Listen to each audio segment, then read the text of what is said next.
The thumbnail of the video and the title is presented like this. Is Caitlin Clark the greatest of all time in college basketball? Clearly using Caitlin Clark's name to drive it, knowing that Caitlin Clark is the biggest needle mover. Not only is Caitlin Clark not even really on their list, she got removed from the list. ESPN once again disrespects Caitlin Clark, pushing their biased narratives with yet another blatant act. How can you be a top 5 player if you have not won a title? Do you believe Larry Bird is an all-time great college player? Yes. Okay, well, he didn't win it, though. Question. They do leave Caitlin Clark out for the simple reason of not having a championship ring. What about getting Iowa to the championship in back-to-back years? Is that not impressive? Just when it seemed they couldn't sink any lower, ESPN completely left Caitlin Clark off their list of the top 5 greatest women's college basketball players of all time, a shocking oversight. Only strike against Caitlin Clark is that she has not won a national championship. And that is the only thing that you can put against her.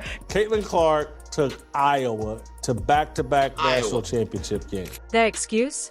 She doesn't have a championship. Really?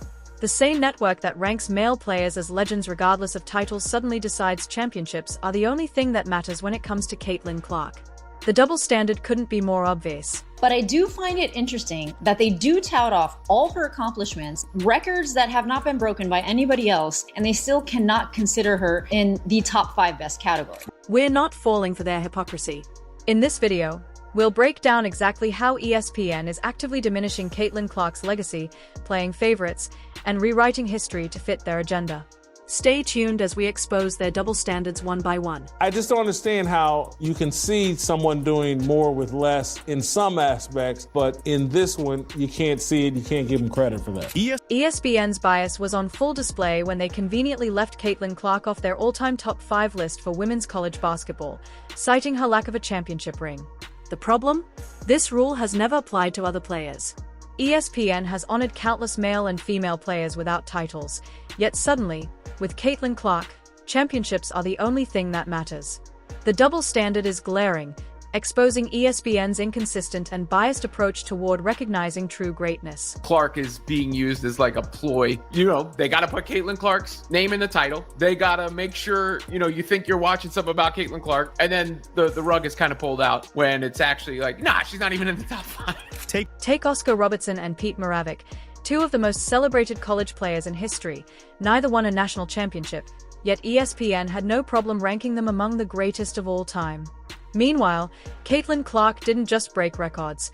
She rewrote the history books while leading her team to back-to-back national championship games. The double standard couldn't be more obvious. That's your number one criterion. If you don't win a championship, you can't be on any list. Fine. She made the point that Caitlin has exploded the game bigger than anybody else. That's part of the significance, and I guess you could say the greatness. The hypocrisy is staggering. If championships were the ultimate requirement, why was Larry Bird, another college basketball icon without a title, ranked so highly on their lists? The truth is clear. ESPN is holding Caitlin Clark to an entirely different standard, exposing their blatant inconsistency and bias. Or somebody who went to a team like Iowa who did not have championship experience, who did not have stars around her. And it is undeniable that there is one player that brought Iowa to the championship that raised everybody else up around her, and their name is Caitlin Clark. It gets worse. ESPN's move wasn't just disrespectful, it was manipulative. They used Caitlin Clark's name and face to promote the segment, fully aware that she's the biggest name in women's basketball, only to leave her off the list. Ranking players based on having a ring, a bit of an unfair way just to rank a player's potential. ESPN baited viewers into thinking Caitlin Clark would be honored alongside the greats, only to erase her from the list during the discussion. This wasn't just a debate, it was a calculated move to cash in on her popularity while refusing to acknowledge her impact.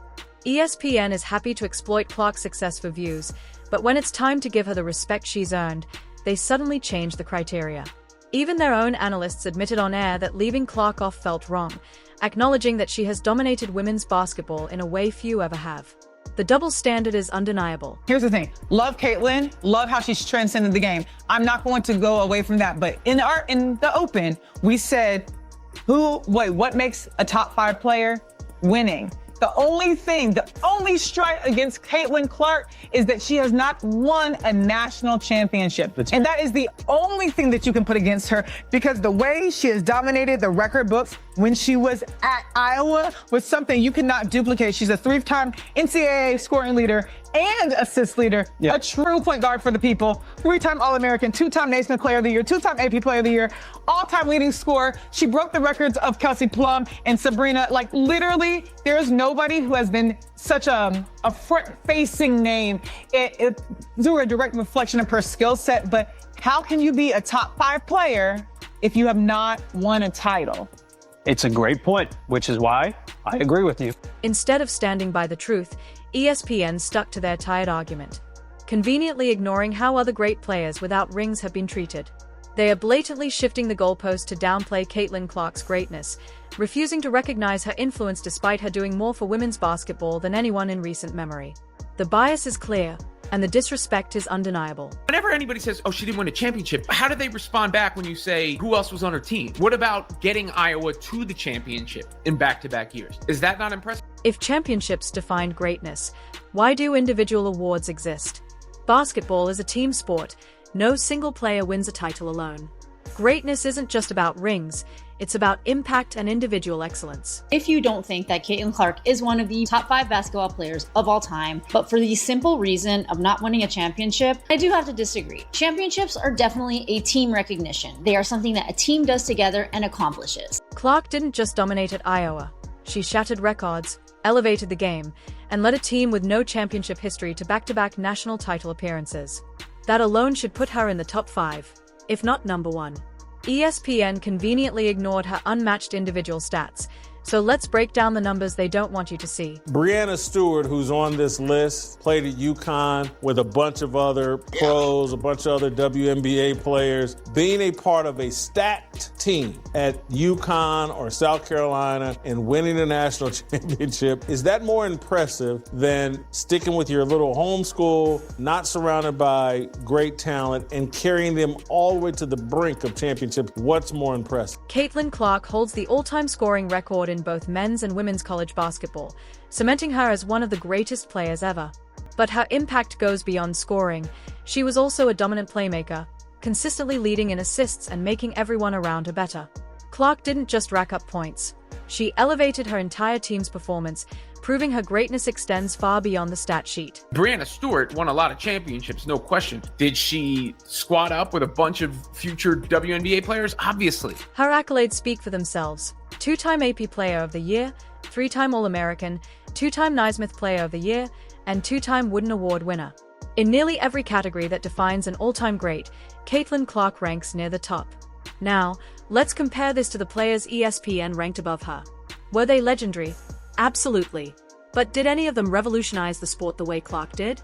Her impact on the game is unmatched and undeniable. Kind of silly when you actually analytically and logically approach it. For a second, it falls apart. Because who from those other lists could you put on the Iowa teams and they get the back-to-back championship? Her records remain untouched, her offensive skill set is unmatched, and her influence on the game transcends stats. There have always been the dominant teams. There is UConn, there is South Carolina. I think that the fact that Caitlin Clark started on a team that did not have mind-blowing talent existing and brought that team to a championship really says something about you as a player. And when you are ranking players, you are ranking them as an individual unit rather than a team.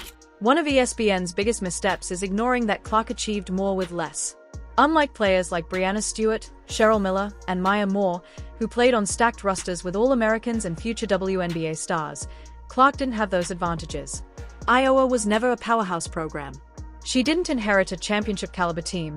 She built one from the ground up, elevating the program to national prominence through sheer talent and leadership. A lot of times, you as an individual can really raise that team up and bring them to a championship. Breanna Stewart, who was ranked number 1 in the top college basketball players of all time, but if she would have been on an Iowa team, would she have been able to win that championship also? Take Breanna Stewart at UConn, for example. She played alongside multiple elite players, had the benefit of Hall of Fame coaching, and was part of an already dominant dynasty. Winning titles was expected. Now imagine if Clark had been in that system while Stewart played for Iowa. Would Stewart have carried that roster to consecutive national championship games the way Clark did? Highly unlikely. The same goes for Cheryl Miller, who played at USC alongside future Hall of Famers. Clark's achievements came without the luxury of a stacked roster. The Mist, which is Breanna Stewart's team, is the second to worst team in Unrivaled. And Breanna Stewart, with her talent, with her just winning a championship WNBA ring on the Liberty, did not raise that team to any high level in Unrivaled herself. Clark was the sole reason Iowa even had a shot at competing for a title. Her leadership, vision, and ability to elevate a team turned a mid-tier program into a contender. That type of influence should matter far more than the number of trophies on the shelf. And their ranking is that Breanna Stewart is the #1 best college basketball player of all time. The #2 best basketball player is Candace Parker. And then they have Diana Taurasi. And then they have Maya Moore. And then in that 5th slot, they slot in Cheryl Miller. Clark's greatness isn't just about what she did on the court. It's about how she changed the sport. And that's something ESPN conveniently ignored. Before Clark, women's college basketball wasn't pulling in record-breaking viewership. She changed that. Clark packed arenas, drove TV ratings to all-time highs, and skyrocketed merchandise sales. No other player in ESPN's rankings had this level of influence on the game. Clark didn't just dominate statistically, she made women's basketball more relevant than ever before. Even ESPN's own analysts admitted her impact was unparalleled, yet they still erased her from their rankings. That alone exposes their flawed reasoning. Clark's WNBA rookie season only reinforces her greatness. She holds the record for most points by a point guard in a season, most double-doubles by a rookie guard, and most points by a rookie in WNBA history. She also set the record for most assists by a rookie and became the first WNBA rookie to record 2 triple-doubles. Clark recorded the first triple-double in Fever history and became the first player named WNBA Player of the Month and Rookie of the Month in the same month. She also became the first player in WNBA history with 20-plus points, 15-plus assists, and 5-plus rebounds in a game. Clark won Rookie of the Month 4 times and Eastern Conference Player of the Week 3 times.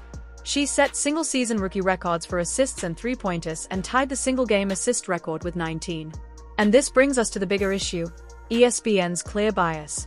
If Clark were any other player, there's no doubt she'd be treated differently. ESPN has repeatedly pushed narratives that downplay her success while propping up their chosen stars.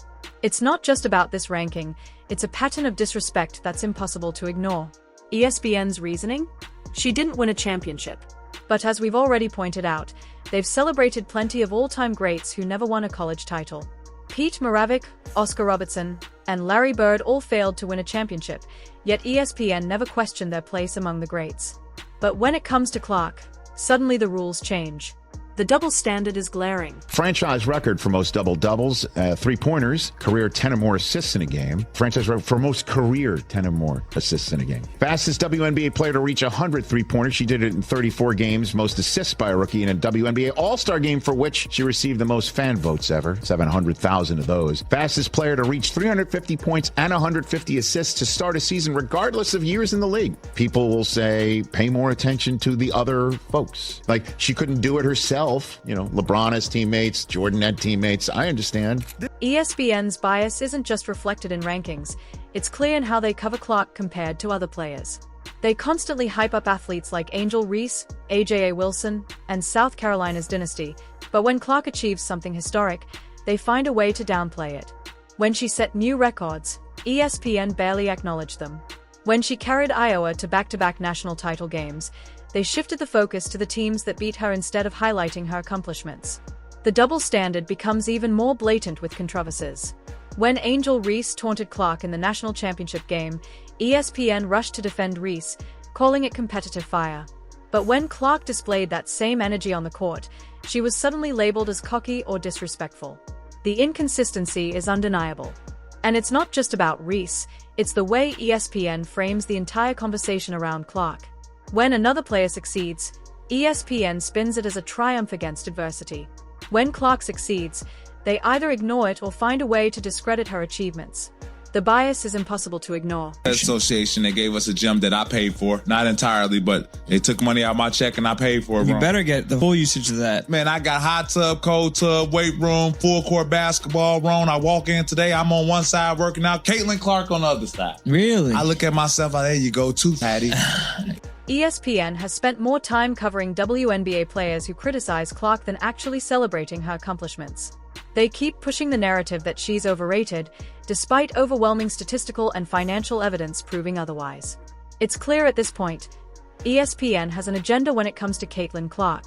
The more they try to diminish her success, the more ridiculous and transparent their bias becomes. Interrupt your workout because I don't like people to interrupt mine. She can shoot the shit out of it. And the WNBA assist leader this past year. She can shoot the shit out the ball. She's a great shooter. And she's one of those workout people, got to think, anytime I hit the court, I got to hit that bike. I'm older now, so I got to get on that bike and stroll for a couple 5, 6, 7 minutes. So while I'm strolling through the park, I'm looking at her shoot it. And she's one of those shooters where, if you know as a gym rat, you guys know, like, damn, bro, why you throw that pass bad? Give me the ball in my chest. I'm like, oh, she's a gangster also. She's lighting people up. Throw me the ball the way I want it. What drill was it? What drill was she running? I don't know. She was doing a 2 in a row corner wing. And if you miss, you have to go back to the next spot. And if you missed again, you have to go back to the starting spot. She had a nice drill.